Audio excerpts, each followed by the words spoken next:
What's going on, people? Welcome back to Curtis Shaw TV, back with another match preview today. Arsenal against Olympiacos, second leg preview at the Emirates Stadium. I'm joined by my man Lambros again from Gate7 International. How you doing, bro? I'm doing really good. Thank you for having me last time, and thank you to your fans. They left some great comments. We had some listeners come join us at Gate7 International, some Olympiacos fans who didn't know about us. So it was great being on last week. Thanks for having me on again. No, pleasure, man. You guys have got a good channel, and it helps us because a lot of people were like, they didn't know certain players you had and things like that. So it opens the eyes of both fans as well. So no, I really appreciate you coming on. A lot's changed in a week, man. Last week I was on here. I was down. We'd drawn with Burnley. I was nervous about the game. Arsenal have had a good week. Obviously, we beat our rivals Tottenham at the weekend with no Aubameyang. Saka came off at half-time as well.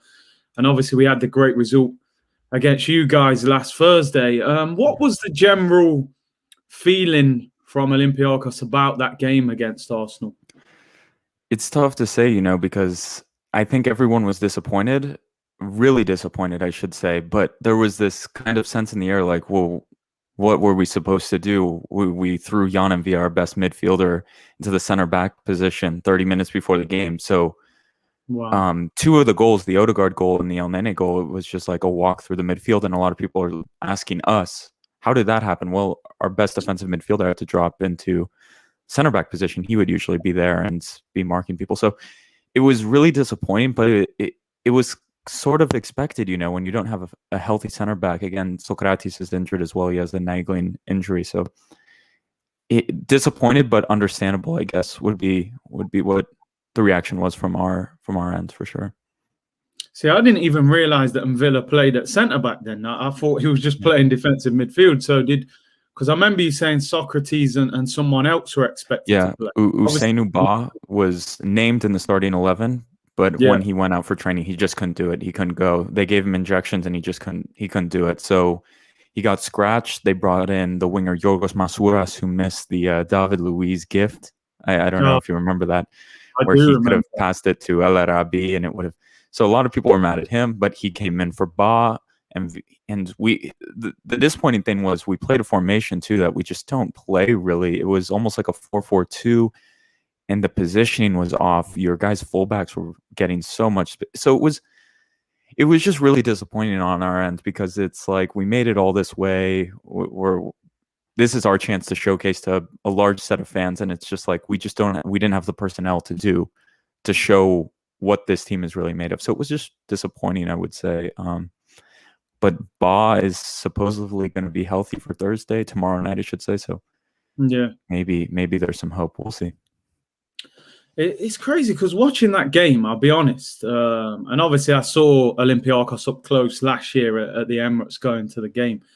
I was not disappointed as an Arsenal fan, but I was surprised at the level that your team played at. I know you said you had injuries and it can have a big effect, of course, but I don't know. I just expected a lot more from your team when I saw, Valbuena and Villa, El Arabi. You've got good players here. Was you surprised at the level? Yeah, no, for sure. It was like a gut punch to us, really. It was, and it was clear that it all started from the back. If I really just want to reiterate that because 3 of the 4 players are brand new with Kenny Lala, or all 4 of the back 4 were brand new. If you include Envia, Lala came in January. Rayab Choku had a terrible game, of course, against Saka, and he was just really struggling. He came off at halftime for Jose Huleba, something that we were kind of surprised by. It was just we looked like a team that hadn't played together that much, and it was really disappointing. Valbuena was poor. El Arabi, I think, had a good game, but the wingers, Bruma was a no-show. We talked about this in the first preview. He's either a star or he's a no-show. So he no-showed for you guys, and Masouras is, for me, not a top-quality player. The biggest surprise for us, I think, was Mari Camara didn't show up, our midfielder who I highlighted to you last week. He really struggled, and again, it's just really disappointing. And we can blame injuries all we want, but some players just didn't show up last week, and especially after that second goal, heads dropped, and the third one was just inevitable. I'd never seen Olympiacos team like that just drop, after a goal so hard, went on a two-legged tie. I hadn't seen that in almost 3 years. So Yeah. just disappointing night, to be honest. And Arsenal outclassed us on the night. I got to say that. I'm not blaming injuries and everything. Arsenal was the better team for me. Yeah, I thought we did well. We were a little bit wasteful as well. Doing the watch along, I was frustrated. Odegaard missed that chance after a few minutes. Yeah. But obviously we got there in the end. Did you think your goalkeeper? I felt like the Odegaard strike and maybe even the El Neni one, I felt he could have maybe saved both of them. Yeah, so this is a discussion that has been going on in Greece for like 2 to 3 months now. Our goalkeeper, Jose Sa, hasn't looked the same. For me, the past 2 years, he's been one of the best keepers I've ever seen at Olympiacos. But something has happened the past 2 to 3 months, and it came out that his grandfather died the day before the game and was getting buried. And so he kind of decided not to fly back to Portugal to go back to put his grandfather, who he's really close to, on the ground. And there was I told you guys about Olympiacos fans. They're a bit fickle sometimes, and people turned on him, and I just thought it was disgraceful. And his wife was getting messages, and so finally, they both put out a statement saying like, "Hey, this is a really hard time because of lockdown. I can't see my family, blah blah blah." But yeah, for the first goal, we analyzed it. My co-host Adi took the Y Scout camera angles and watched the goal 30 times, and what he noticed was Saw's face was not on Odegaard when he took the shot. It was looking down to the other side because he thought he was going to play in a ball down on the other side of the wing. So when he finally turned his head, the ball was already right at him, and he just threw up a hand. So the biggest problem was he was not looking at Odegaard because he thought he was playing a ball to the other side. The El Nene goal was it was beautiful, to be honest. I don't know if he could have done better. We haven't rewatched that one a few times. And again, the Gabriel goal was perfect as well. There was no real debate about it. But the first Odegaard goal, maybe if he was watching, he could have gotten 2 hands up. I don't know. It's tough. It's tough. All the goals were quite good from you guys as well. It's not like we gave up any sitters. So yeah, disappointed in that way too. Yeah. What did you make of Arsenal? How did you think they played? I told you last year, this team is different. This Arsenal team is so much better than last year's team.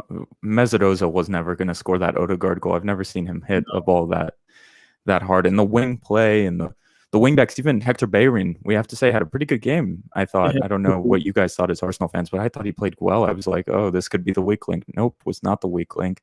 Tierney, of course, played really well. Saka was playing well, and I think Willian was pretty consistent. The surprise was Aubameyang didn't show up that much in the game. We thought he had the one early chance, but didn't do a lot. And then Partey played pretty well. When he came off on 55, we were all saying, "Here we go, Danny Ceballos, Xhaka, this could be our chance." And Danny Ceballos and Leno gave us the chance, but we didn't capitalize on it.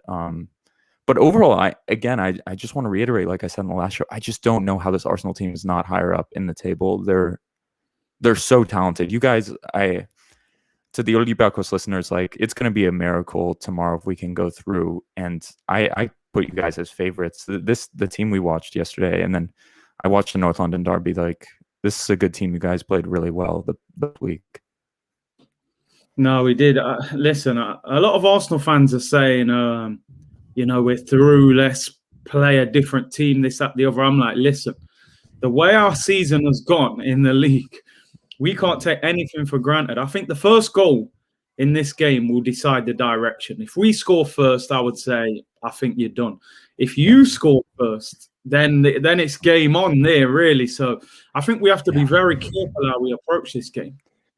No, for sure. And Pedro Martins had his press conference. It was all in Greek, so I'll try to break it down for you guys. So Matthew Valbuena will not be traveling. He picked up an injury this weekend. Our backup striker, Ahmed Hassan, who's good off the set piece, also injured this weekend. He will not be traveling.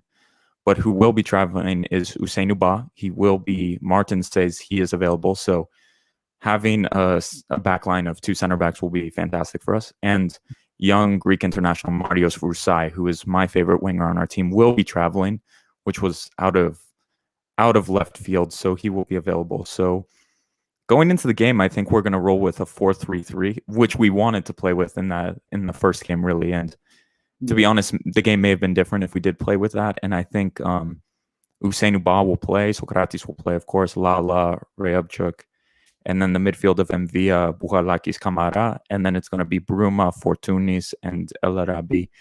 And to really try to guess how this game is going to go, I think Olympiacos is kind of, we're going to give our best. Like I said last week, it's really weird this season, and I just don't see it happening. Even if we get the first goal, I'm pretty negative, and our bench is so thin. We really have no one on that bench. You look down at the bench, and it's just there's some Greek youth kids and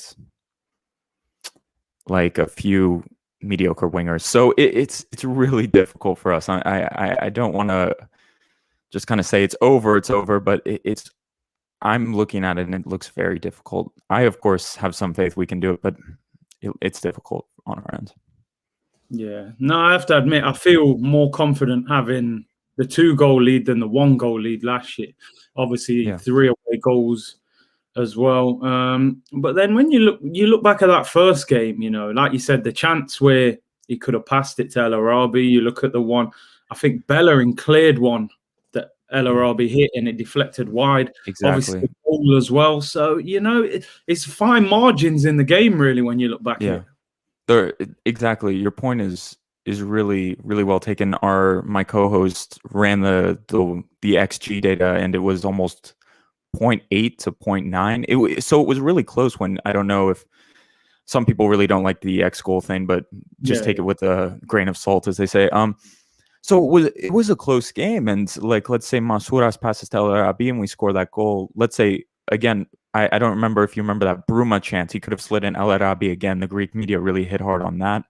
And again, the El Arabi shot that went wide.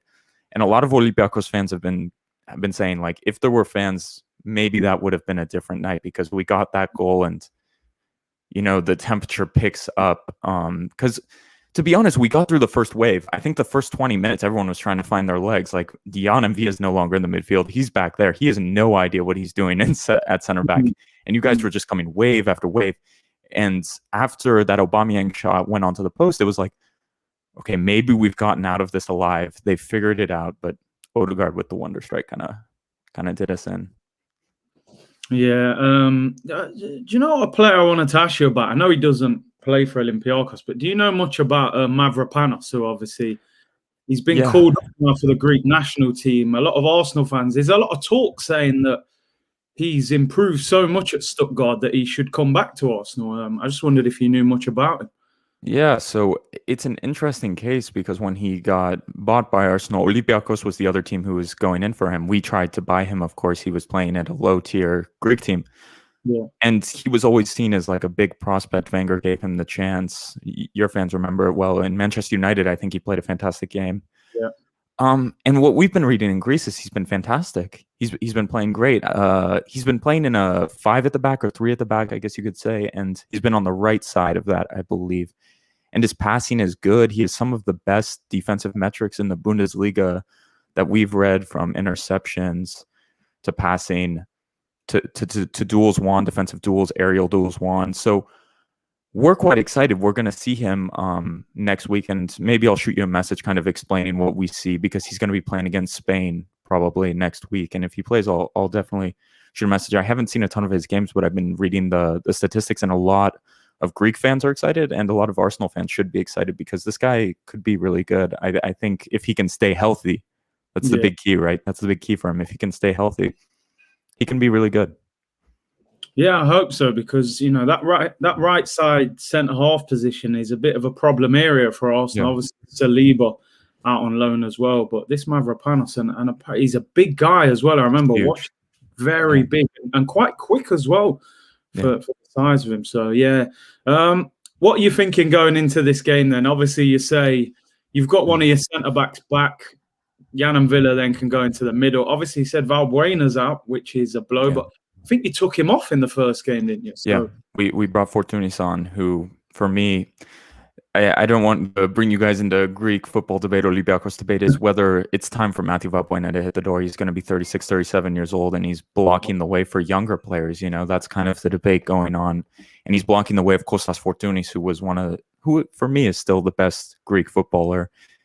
And maybe his time is done. he would have been great to come off the bench. I'm going to be honest, but he hasn't been playing good since November. I'm going to be honest with you guys. He hasn't been playing good.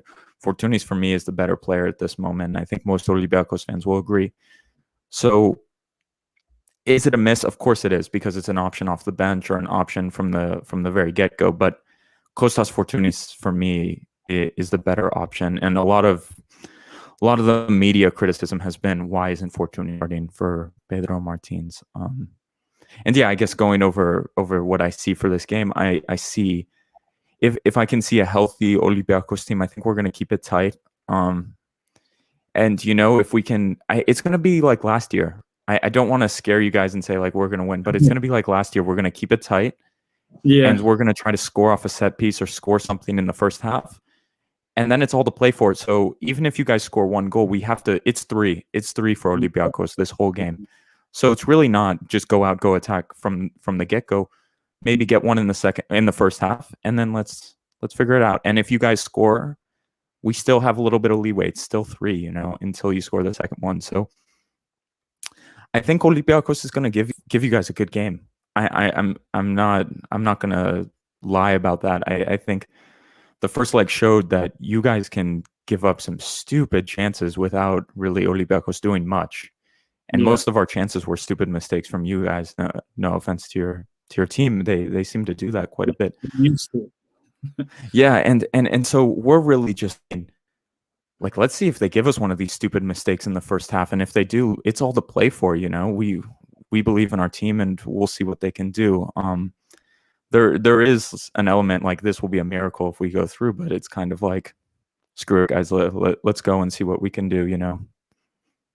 Yeah, it is one of them. I mean, I think there's rumours today that Aubameyang will start because obviously didn't come on at the weekend. We weren't sure how long he would be punished for. I don't know if you heard, but he turned up late for the game. But they're saying he will start tomorrow. So it's a chance for redemption for him after last year missing that chance. Yeah, no, for sure. And I don't know. We're really I really can't make a prediction for you until I see the team sheet. If Ba is the team sheet, he was on the team sheet last week, until I see the game begin.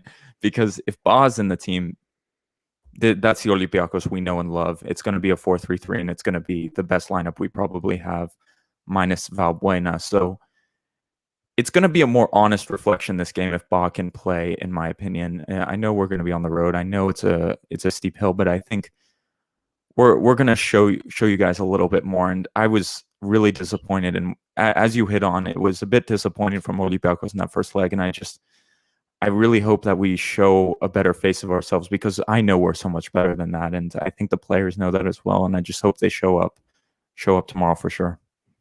One thing before I ask you for your prediction, I wanted to know what's kind of the pay structure like over there? What would the top earners at Olympiacos kind of be on? So I think the highest salary is probably Youssef Al-Arabi, and I think he makes around 2.5 million euros a year, which I know you guys go by per week. I think it's 35,000, 40,000 is like our top earner, I want to say. Yeah. I think Kostas Fortunis makes around 25 to 30,000. It's kind of hard to know for us. It's not really, I feel like you guys in the media, your media gets those numbers more. It's really more shush, like maybe it's around here in our media. So I would say that's around where our top earners are. Jose Holebas, I think the press says, makes about 500,000 a year. I don't know how much that is per week exactly. I'm sure someone can do the math in the comments section. Yeah, someone can. But it's just crazy, you know. It shows how well you do, though, if your top earner's on 40,000 a week. You know, that's probably like a young player at Arsenal gets 45,000. You know, Aubameyang's 375,000 a week. Yeah, there was a joke going around. Kostas Tsimikas is on 55,000 grand a week in Liverpool, and like, you know what I mean? He doesn't even play. So for us, it's kind of it's crazy, you know. The numbers are astronomical, and this is something we tried to. I had a bit of a post game rant. If your listeners want to listen to it, it's on Gate7intl. After we had fans who were so pissed off, like, this is a disgrace from Olympiacos. We beat Atletico Madrid at home a few years ago. We were beating Juventus of the world. Now we're losing to Arsenal 3-1. I said, you people need to relax and look at the salary figures here. Aubameyang makes more than our team, probably. I'm sorry. Yeah. That's just the truth here. Like, what are we really expecting? We're a club that's very proud of our fans and proud of what we can do in Europe. But like, sometimes we need to take a step back and say, we're giving it everything we can. And sometimes it's not going to work. Sometimes we're going to live beautiful moments where we beat Atletico Madrid, where we beat Juventus, where we beat Arsenal. But it's not going to happen every single year. Making it to the round of 16 of the Europa League for a club of our size, for me, is an accomplishment of itself. Going further is a luxury for a club of our size. Yeah, it was crazy. I did the watch along, and there was a lot of Greek fans in there putting comments in. There was even a few Panathinaikos fans saying, "I hope Arsenal win." So I'm sure you're not surprised by that anyway. But it was all fun and games. What's your score prediction for the game? Yeah, so my heart wants to say it's going to be 3-1 Olympiacos, and we're going to go to extra time, and we'll do it again. My heart is saying that so bad, heart. But I think we could maybe do a 1-1, I want to say 2-1, maybe 2-1 to Olympiacos, and I know that that's going to be disappointing for some of our fans to hear, but I just don't think it's possible, man. I just don't think we have. The injuries are just, and I don't want to blame the injuries, because you guys, for me, are one of the favorites to win this competition. From what I saw in Greece, you can cut out those stupid errors and keep Smith Rowe, Partey, Odegaard fit. This is a top team. This is a top team you guys have, and this team deserves to be in the Champions League. I'm going to be honest with you as well. I haven't watched every game, but with the talent you have, it's a Champions League team. This team is in Europa League for me. So that's my prediction. You'll get a few fans with that comment anyway, you know. We've seen. I just want to. We've seen Porto. We've seen Man City. We've seen PSV. This Arsenal. We've seen Man City. I think I said this team is up there with Porto and Man City. It's not Marseille. It's not PSV. Like, this is quality opposition for me. And I know some people are going to say, "Oh, we're just saying that for the Arsenal fan." No, I'm not. I could care less, guys. Last year we were joking about how terrible you are, but this team is different. This team is different. You guys have. Yeah, I think we are building. Maybe not quite. We're not quite at the Man City level, but I'm sure we could mix it in a Champions League group with them. Yeah, I'm going to go for 2-1 to Arsenal. I think it'll be a tough game. I think, like you said, you've got the centre back. And Villa will go back into the middle. You've got to score goals. So you're going to have a bit of a go at us, aren't you? You can't, if it's 0-0 at half time, that's no good for you. So the fact that you've got to attack us will give us a chance to attack you, if you know what I mean, on the counter. So I'll go for 2-1. I think it'll be a tight game, but it was a good first game for us. Like you said, it's just a shame no fans, because the atmosphere at your stadium is electric. I actually would have liked to have gone over to but I've never been. It's a lot of fun for us. It would probably be an experience for you as well. It's just fiery, and there's tifos, and there's yelling and singing from the start, and it's just an experience you have to live, I think, even once. As an away fan, I don't know how great it would be, but as an Olympiacos fan, we love it. I try to go as much as I can. Really. Yeah. Now, tell the people about your channel anyway, for anyone who wants to check. Yeah, guys. So you can follow us on all social media at Gate7intl. We just started this YouTube channel, and it's Gate7intl as well. We basically just publish our podcasts onto there. We're always getting into new stuff. We have some former players hopefully coming on soon after this Arsenal business. We love doing interviews with journalists, with players, growing Olympiacos in the English-speaking community. Feel free to check us out. We'll keep producing content, and good luck to you guys the rest of the season. Not this game. Hopefully we can pull off another miracle. We'll see.